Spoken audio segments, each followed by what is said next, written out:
le doute. La forme a des splendeurs où trébuche la foi. Quelle immortalité vaudra jamais la tienne? Matière que revêt la beauté souveraine, nature qui sourit une éternelle loi. Tout est saint, tout est Dieu, tout est vivant en toi. Quand notre âme se prend ta grandeur sereine, l'immobile nous charme et vers lui nous entraîne. Et nous sentons, perdus dans un mystique émoi, le sang qui se fige au cœur glacé des marbres, se fait sève et court sous l'écorce des arbres, au rougir les pavots parmi les blés flottants. À l'horreur du tombeau l'espérance pardonne, et le désir nous prend de la mort qui nous donne la gloire de fleurir la robe du printemps.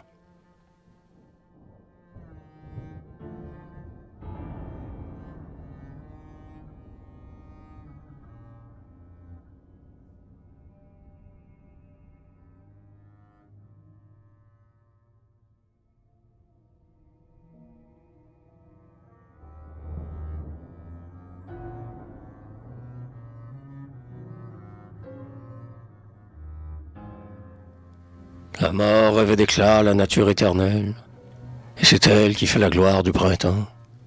Aux germes sous la pierre endormise et latent, elle garde l'honneur d'une forme nouvelle. C'est la Vestale assise au temple des Cybèles, qui veille sans relâche au feu toujours vivant. C'est la grande nourrice et ses derniers enfants. Un jour boiront notre âme au bout de sa mamelle. Oh, la nouvelle vie et le grand renouveau. C'est le monde des fleurs qui jaillit du tombeau. C'est la rose de mai saignant sur la bruyère. C'est l'or que le vent roule aux cimes des moissons. C'est l'odeur des jasmins naissant sous les gazons. C'est la splendeur des lits qui montent de la terre.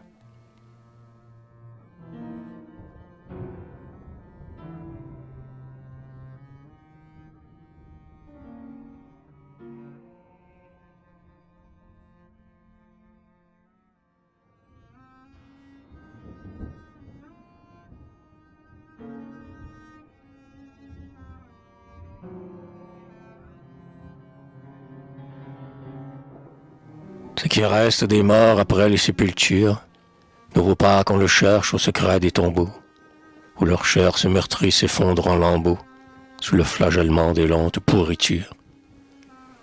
Leur image, vivante en de rares cerveaux, y subit, par l'oubli, la fronde des morts futurs, et s'efface, parmi l'ombre des deuils nouveaux, aux mémoires en deuil de leur progéniture. Ce qui reste des morts, hélas, ce n'est rien d'eux. S'ils gisent tout entiers en leurs débris hideux, ou s'ils n'ont que nos vains souvenirs pour revivre, et si leur âme, éparse entre les floraisons, s'exhale tout entière aux cimes des gazons, ce qui reste des morts, c'est l'effroi de les suivre.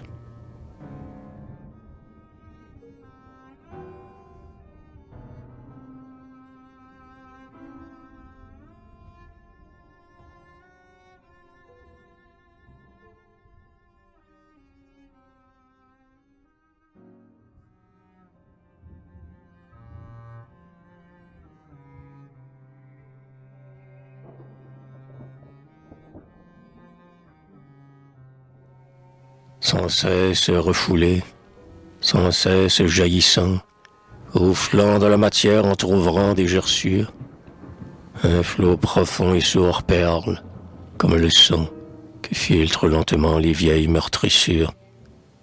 C'est la source sacrée où, pas à pas, descend, pour y boire en silence et laver ses blessures, le troupeau des vivants saignant sous les morsures, dont le temps, dur pasteur, les déchire en passant. C'est la vie inconnue, éternelle et profonde, dont vous vivez encore et fécondez le monde, ô frères que pleurait la pâle humanité. Car, après l'agonie et les adieux suprêmes, ce qui reste de vous est plus grand que vous-même, ô morts dont l'âme errante emplit l'immensité.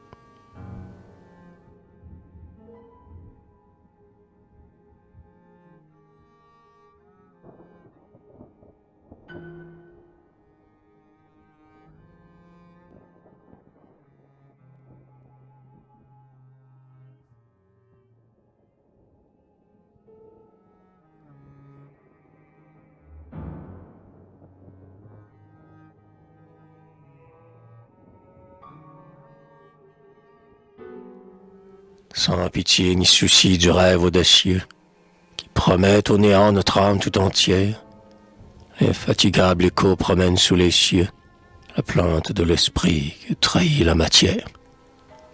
Sous les sens révoltés, une voix prisonnière s'accroît et les défie, et leurs chants orgueilleux traînent sans l'étouffer à l'oreille des dieux. Cet éternel sanglot qui sort de la poussière, de ruines couvertes et de mondes flottants, la mer de l'infini gronde aux rives du temps, l'espérance au tombeau descend inassouvie, et la mort nous étreint entre ses bras jaloux, sans briser cette foi que nous portons en nous, une force d'aimer qui survit à la vie.